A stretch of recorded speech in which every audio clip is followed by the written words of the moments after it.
Hi, it's Paulie here. Whee! Still thinking World War II. Yay, because I do. I've been watching a designer playtesting a set of rules. They've just come out and they're called Cover Me! They are a great piece of work. So a lot of World War II rules you'll get, they'll be kind of company level, battalion level. This takes it right down to the scale that you used to play on the carpet, you know, with your little brother or other kids at school. One figure represents one guy. So this is cheap to play because you're looking at running like 7 to 12 figures is a game. And these figures are kind of done as characters. It's almost a crossover. In some ways, we're crossing into the boundary to the role-playing games here. Obviously, a lot of terrain and everything on the board with stuff like this because we're interested in the stuff individual guys can hide behind. And that's kind of the strength of this game. It really is about these individual figures. So each figure gets its own sheet. You can design that character with little skills and traits and bonuses that it gets. They can be marksmen, they can be courageous, they can have a great throwing arm, they can be respected leaders, they can have all this kind of nifty cool stuff.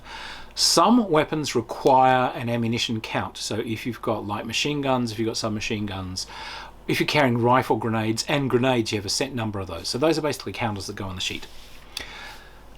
On the actual table, as you move around, individual modeled pieces of cover, so like walls and houses and so on, this is what's going to shield you from fire. So if you've got a figure up against a wall, obviously he's protected from fire from this side, but someone coming around the side could get him. Or if he's like behind a tree, great, you can see that the tree covers him from this side, but someone can move to a better angle and get a shot at him. So it is this kind of moving from angle to angle to angle. Now, when people go into cover, they can be in cover or they can be on Overwatch.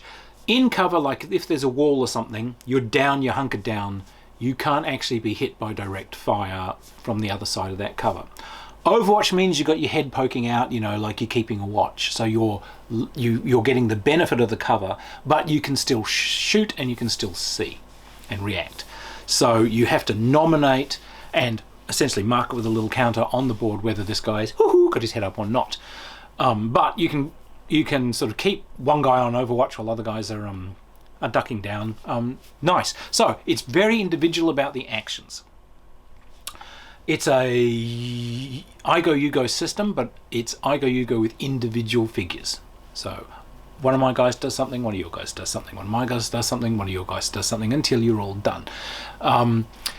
Everyone gets actions that they can do. There are like 2 segments to each move, and they can do like things in each segment. So they can move, fire, they can fire and reload, those sorts of things.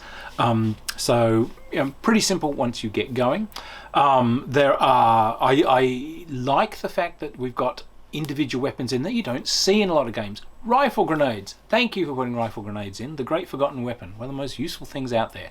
Boom! It flings a thing that goes boom. You've got support weapons and so on. Now, he's put in rules for armoured vehicles and penetration of armoured vehicles. But because it's this individual scale, obviously you won't have a ton of them. But if you've got 7 to 12 guys, you know, to a side, yeah, you might get a tank comes on the board, or you might get a half track or something as support. So these sorts of things come in. What I like about the armoured vehicle rules is because most games are played at the highest scale. Check for the penetration of the weapon, see if you can get past the armour. If you do, boom, you know, the vehicle blows up. In this case, no, because that's actually not what happens to armoured vehicles at all.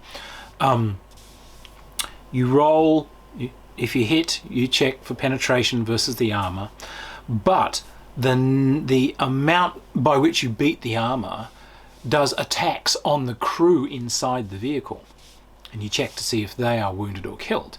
If you've penetrated the engine end of a vehicle, so like the front of a half-track or the rear of a tank, you can do engine damage to it. If you've penetrated the side of an armoured vehicle or the turret, you can cause ammunition fires and explosions.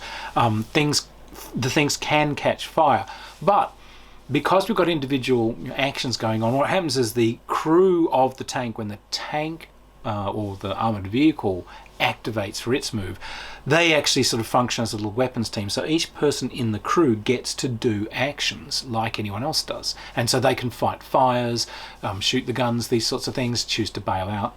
So this is a really nice little game. This is the game of playing Eki Eki Eki. It's crisp, it's clean. You're rolling D8s to hit, but you roll a D6 with them. If you get a 6, you get extra luck effects on the hit. Easy, great, fairly cheap to play, colourful. It's obviously made for 25s and 28s. I reckon you could play this with 54mm figures. The way the Lord surely intended. Take a look at them. Very well designed, really well laid out. They are available both in PDF and print. I reckon this is a really great skirmish game. Take a look at it. Cheers. If you like the videos, yay, like, subscribe, find me on Patreon. Bye.